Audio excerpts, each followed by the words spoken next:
Hello everyone.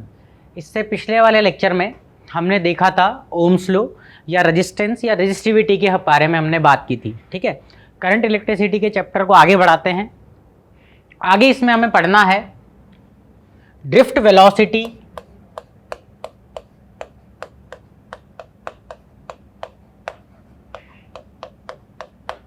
And origin of resistivity. ठीक है, हमने रेजिस्टिविटी के बारे में पढ़ा था ओम्स लॉ में, लेकिन इंटरनली इसका मतलब क्या होता है वो अब जानने को मिलेगा ना।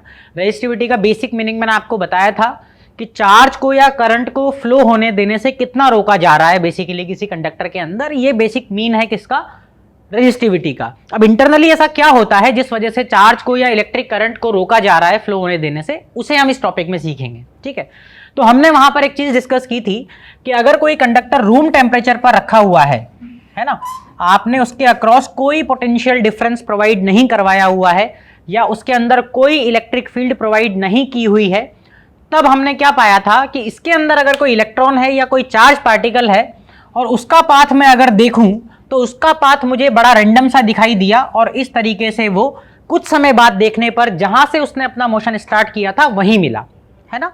एक पार्टिकल ने मूव किया, एक चार्ज पार्टिकल ने मूव किया और इस तरीके से अपने आसपास वाले चार्ज पार्टिकल से इलेक्ट्रॉन से टकराया, और टकराने के बाद कई कोलिजन्स हो जाने के बाद जब उस इलेक्ट्रॉन को या उस चार्ज पार्टिकल को मैंने उसी पर्टिकुलर पोजीशन पर पाया जहां से वो इनिशियली स्टार्ट हुआ था, तो हमने बात की थी कि इसका जो डिस्प्लेसमेंट रहा किसी पर्टिकुलर टाइम में वो कितना रहा, 0, और इसकी एवरेज वेलोसिटी कितनी रही, 0 रही। एवरेज वेलोसिटी को ऐसे हम डिनोट कर सकते हैं, average velocity is 1/n I is equal to 1 to n VI।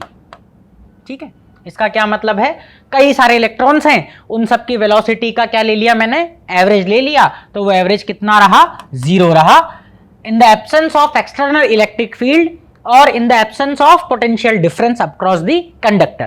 ठीक है, लेकिन अगर मैं इस कंडक्टर के अक्रॉस एक पोटेंशियल डिफरेंस V प्रोवाइड करवा दूं एक बैटरी लगाकर, तो इसके अंदर इस डायरेक्शन में एक इलेक्ट्रिक फील्ड डेवलप हो जाएगी। इसका क्रॉस सेक्शनल एरिया सपोज कीजिए A है और इस कंडक्टर की लेंथ सपोज कीजिए कितनी है, L है। तो हर चार्ज पार्टिकल के ऊपर या इलेक्ट्रॉन के ऊपर मैं कहूं जैसे कंडक्टर के अंदर एक फोर्स अप्लाई हो जाता है, जिस फोर्स की value F is equal to QE से हम फाइंड आउट कर सकते हैं। और इस F is equal to Q क्या है, मेरा कंडक्टर के अंदर इलेक्ट्रॉन जिसके ऊपर चार्ज होता है कितना, E या negative E, electric field E है, और फोर्स इज इक्वल टू क्या होता है, मास इनटू एक्सेलरेशन। तो हर इलेक्ट्रॉन के पास कितना एक्सेलरेशन आ जाएगा, -EE/m। ठीक है, तो हर इलेक्ट्रॉन के पास कितना एक्सेलरेशन आ जाएगा एक्सटर्नल इलेक्ट्रिक फील्ड में, -EE/m।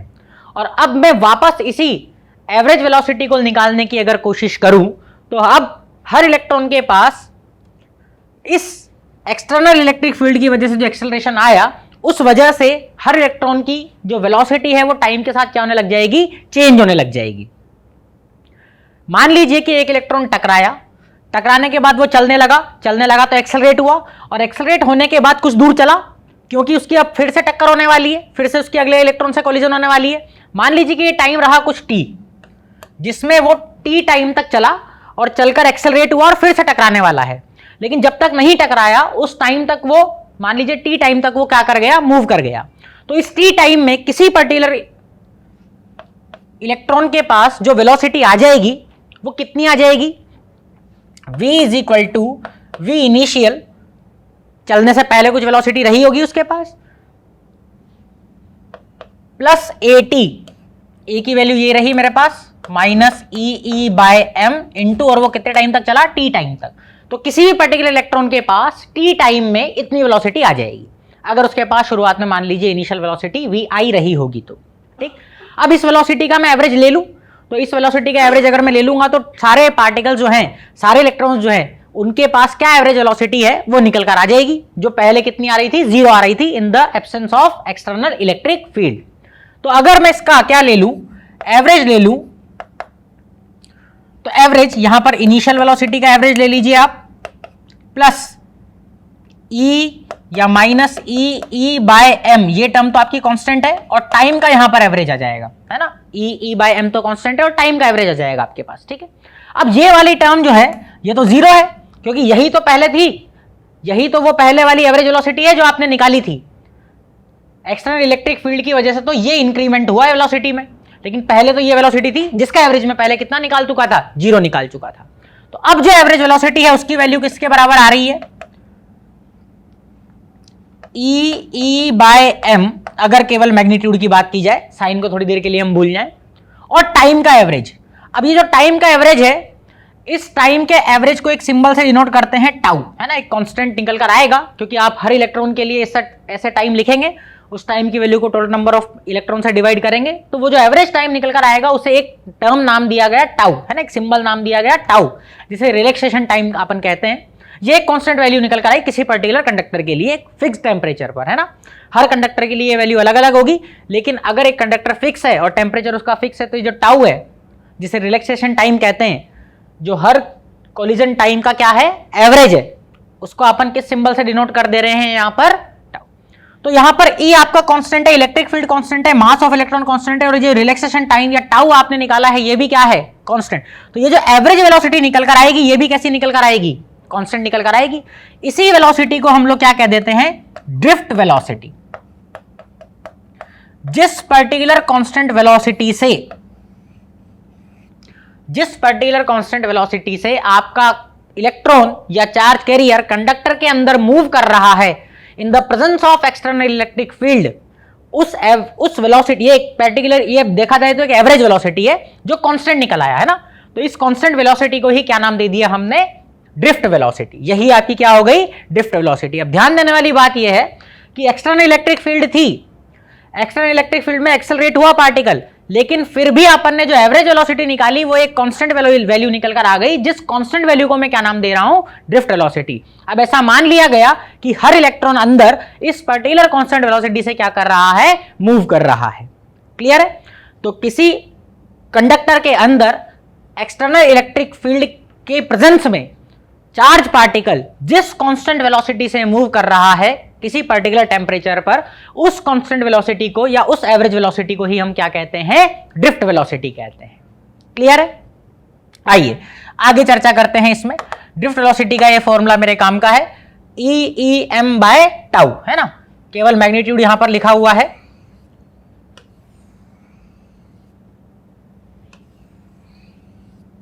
चलिए अब आगे की कैलकुलेशन करते हैं। रेजिस्टिविटी के बेसिक मीनिंग पर, इंटरनल मीनिंग पर हम लोग जाते हैं।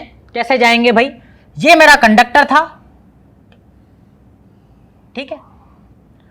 इस कंडक्टर का क्रॉस सेक्शनल एरिया ए था और इसकी जो लेंथ थी वो मेरी कितनी थी, एल थी, ठीक।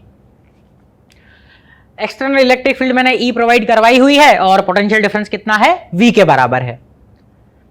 मान लीजिए कोई एक पर्टिकुलर क्रॉस सेक्शन इसका मैं चूज करता हूं, जिस पर्टिकुलर क्रॉस सेक्शन पर कई सारे इलेक्ट्रॉन्स मेरे प्रेजेंट होंगे, ठीक। अब किसी dt टाइम में ये इलेक्ट्रॉन्स कितना मूव कर चुके होंगे, सारे के सारे इलेक्ट्रॉन्स कितनी स्पीड से चल रहे हैं, vd यानी कि ड्रिफ्ट वेलोसिटी से चल रहे हैं सारे के सारे। तो किसी dt टाइम में ये सारे के सारे इलेक्ट्रॉन जो इस क्रॉस सेक्शन पर थे वो यहां आ चुके होंगे, कितना चल चुके होंगे, distance is equal to speed into time, कितनी स्पीड से चल रहे थे, vd, और टाइम कितना दिया आपने, dt। तो ये जो डिस्टेंस आएगी ये कितनी आनी चाहिए, vd इंटू dt के बराबर आनी चाहिए। ये सारे के सारे इलेक्ट्रॉन जो इस सेक्शन पर थे ये चलकर कहां आ गए, इस सेक्शन पर, है ना, क्योंकि इस वेलोसिटी से ये चल रहे थे। तो ये जो सेक्शन था,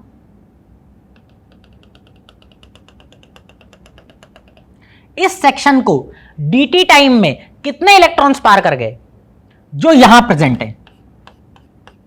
जो भी इस सेक्शन को पार करेगा वो आगे निकल जाएगा।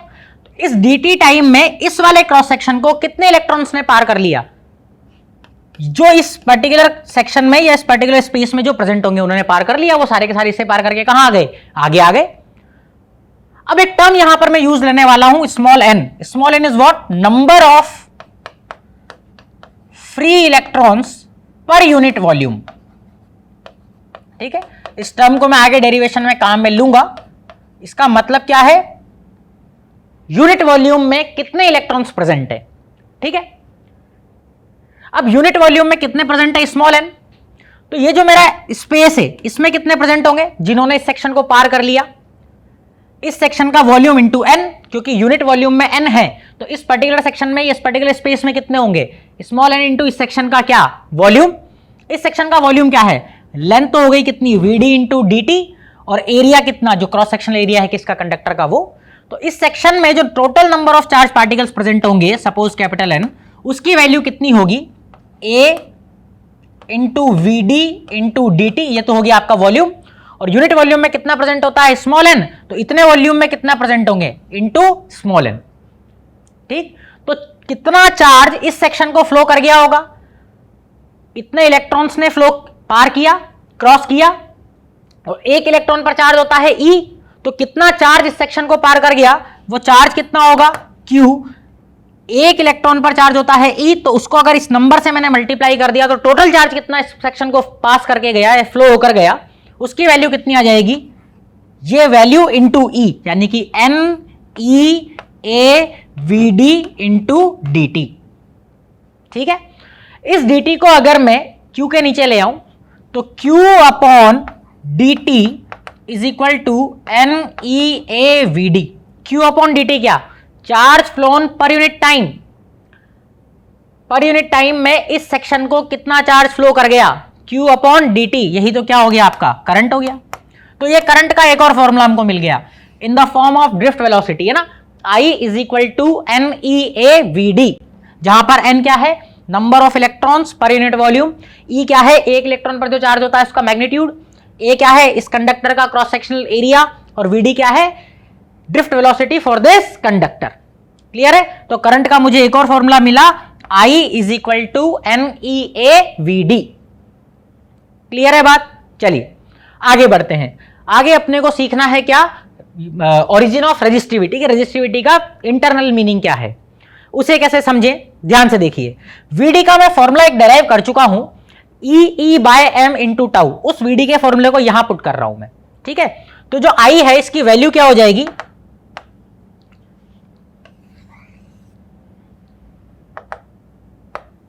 आई की वैल्यू क्या हो जाएगी आपके पास, I is equal to N E A, और वीडी का फॉर्मूला अभी हमने क्या लिखा था, ई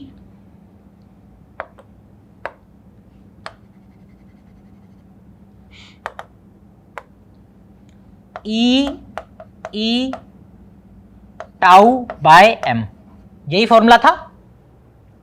ई ये स्मॉल ई है, capital E into tau by M. Clear. अच्छा, यहां पर जो इलेक्ट्रिक फील्ड है इसे क्या लिख सकते हैं हम, अगर मैंने इस कंडक्टर के across V potential difference provide करवाया हुआ है तो ये जो E है क्या इसे हम V बाय L लिख सकते हैं, क्योंकि V is equal to E into L हम लिख सकते हैं, ये हमने इलेक्ट्रोस्टैट में पढ़ा था। तो यहां पर जो E लिखा हुआ है इसकी जगह पर क्या पुट कर सकते हैं, V बाय L। इसी फॉर्मूले को आगे बढ़ाते हैं, I is equal to N E into E square हो जाएगा बेटा, into A into tau by M, और ये जो E है इसे मैंने लिख लिया V बाय L, इसे मैंने क्या लिख लिया, V बाय L। आप ध्यान से देखिए, V is equal to, V को केवल हमने एक तरफ रखा, बाकी सब टर्म को I के पास ले गए, तो M इंटू एल तो मल्टीप्लाई हो जाएगा, और एन ई स्क्वायर टाउ ए ये क्या हो जाएंगे आपके, डिवाइड हो जाएंगे, है ना। तो ध्यान से देखिए, इसे मैं क्या लिख दे रहा हूं,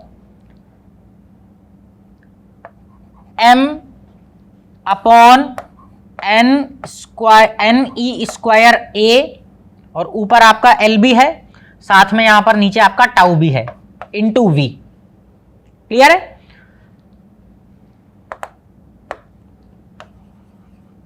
इंटू I, है ना, I के पास ले गए हम सारे टर्म को। ठीक है, आप ध्यान से देखिए, V is equal to something, कोई पर्टिकुलर क्वांटिटी लिखी हुई है, इंटू I। ये क्या है, मास ऑफ इलेक्ट्रॉन जो कांस्टेंट है, L क्या है, कंडक्टर, किसी पर्टिकुलर कंडक्टर जिसकी लेंथ अगर मैं फिक्स कर दूं तो L आपका फिक्स हो गया, N फिक्स है एक पर्टिकुलर टेम्परेचर पर, इलेक्ट्रॉन पर चार्ज फिक्स है, कंडक्टर का अगर एरिया मैंने फिक्स कर दिया तो A फिक्स हो गया, और टाउ क्या है, रिलैक्सेशन टाइम, जो टेम्परेचर अगर फिक्स है तो वो भी फिक्स है। आप ध्यान से देखिए, एक फिक्स टेम्परेचर और एक पर्टिकुलर डायमेंशन का अगर मेरे पास कंडक्टर है तो ये जो क्वांटिटी लिखी हुई है ये सारी की सारी क्वांटिटी कैसी है, कांस्टेंट है, जिसकी वैल्यू ही R है। Resistance V is equal to IR, ये ओम्स लॉ लिखा हुआ है, आप ध्यान से देखिए, ये मेरा क्या लिखा हुआ है, ओम्स लॉ लिखा हुआ है। और R की जो इंटरनल फॉर्मूला मैंने डिराइव किया वो कितना निकल कर आया, R is equal to M by N E square tau L by A। यही तो है जो R का मीनिंग है, जो यहां पर कांस्टेंट लिखा हुआ है वो मैंने वहां लिख दिया, उसे ही हम क्या कह रहे हैं, रेजिस्टेंस कह रहे हैं। ठीक है, अब फिर ध्यान से देखिए, L अपॉन A, अगर मैं डायमेंशन को छोड़ दूं L अपॉन A, तो रो रेजिस्टेंस का एक और फॉर्मूला था, R is equal to rho L by A, R is equal to rho L by, तो ये जो ब्रैकेट में यहां पर चीज लिखी हुई है यही आपकी क्या हो गई, रेजिस्टिविटी हो गई। एंड रेजिस्टिविटी का क्या फॉर्मूला हो गया, internal M rho is equal to M upon N E square tau. तो अगर किसी कंडक्टर का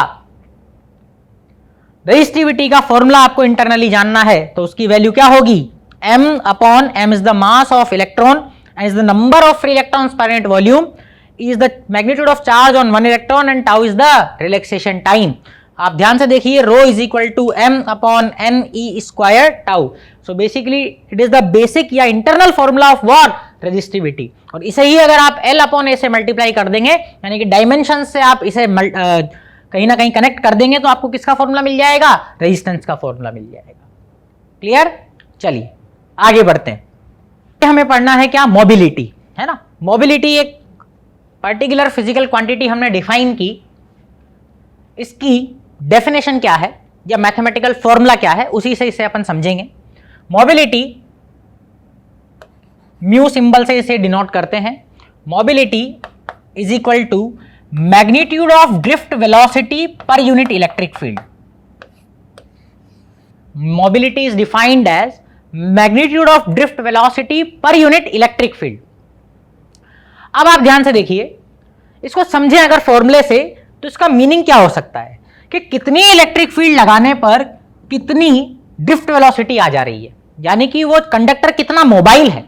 क्लियर है, चार्ज पार्टिकल्स को वो कितना फ्लो करने दे रहा है ना। Drift velocity per unit electric field, कितनी इलेक्ट्रिक फील्ड लगाने पर कितनी ड्रिफ्ट वेलोसिटी आ जा रही है, वही दो का रेशियो क्या होता है, मोबिलिटी कहलाता है। क्लियर है, अभी एक नई फिजिकल क्वांटिटी हमने डिफाइन की, तो इसकी यूनिट पढ़ लेते हैं। यूनिट कैसे निकालें इसकी, ऊपर तो वेलोसिटी है, वेलोसिटी की यूनिट अपॉन इलेक्ट्रिक फील्ड की यूनिट। वेलोसिटी की यूनिट क्या होती है, मीटर पर सेकेंड। नीचे क्या लिखी हुई है, इलेक्ट्रिक फील्ड, इलेक्ट्रिक फील्ड की यूनिट क्या होती है, वोल्ट पर मीटर। क्या होती है, वोल्ट पर मीटर। तो इसकी यूनिट क्या बन जाएगी, metre square upon volt into second.